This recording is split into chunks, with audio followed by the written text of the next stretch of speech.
You have been at Magic Leap. You have worked for Lucas. So you had the Star Wars theme park creation, immersive. Then you had work at what do you call it? In World AI with NPC. So you have had the whole experience. Do you imagine all this converging to Escape AI? So we could have this theater experience with some friends, virtual friends and real friends. Yeah, 100%. Yeah. You think it's possible? It's a compute question. Yeah, we're working on it right now. You're working on it. So you can imagine that you're on Escape AI and then you engage on Fortnite. Yeah, I mean, like, just think about it. Like, I mean, like, everyone's different what they want out of entertainment. And some people really, I do, like to just use it to relax and turn off my mind and let my mind be taken by the storyteller. Escapism. Escape, yes, is right.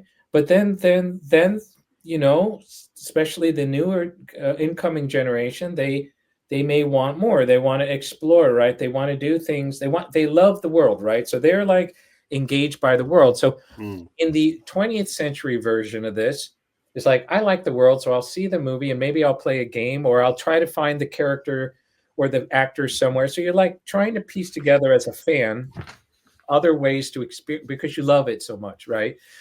And the friction between the different ways to potentially experience a world or story or characters is the friction is being reduced at incredible rates right now. Like right now, we haven't really seen yet a frictionless franchise, for example, right? It's not hard at all to imagine that, like, I love this movie. I love the place that this scene took place. I want to now go into the scene, either explore it, I want to play something, or do the thing I saw in the movie, or meet the characters, or follow the characters off the branch, off the sculpture. And that is basically produced, you know, that AI that has been sort of taught and trained on, let's say, anchored components. It could be like, you know, so you've given it a sort of like a Lego kit, you know what I mean? That is, I hope, human authored, right? That's like crafted by an artist. Any story, anywhere your imagination takes you. Let me see. We're walking through an enchanted forest. Character AI is an AI entertainment app where you don't just watch a story happen, you create it. I'll take the bandit. You know, actors are concerned about, and they should be, like things like likeness theft, and all these sorts of things, which I think is totally legitimate. But there's a different version of this where, you know, I'm an actor, I'm going to create a character, and I'm going to get captured creating this character. So like old-timey capture means I put movie camera in front of actor, right? You go forward in time and you have animated movies and games, and like, okay, now same actor is being recorded for voice and motion capture. So now you're capturing them on a couple of other dimensions, right? Go fast forward a little bit more, right? And the character and the actor is now providing, let's say, perhaps a performance, right? Performance that is taking you through emotional, you know, you can engage the conversation. Then you can now get engaged. Yes, let's talk about your background. Let's talk about what your motives, hidden and overt, are. Like all these kind of other things. Let's capture your gestures. Let's get mannerisms, right?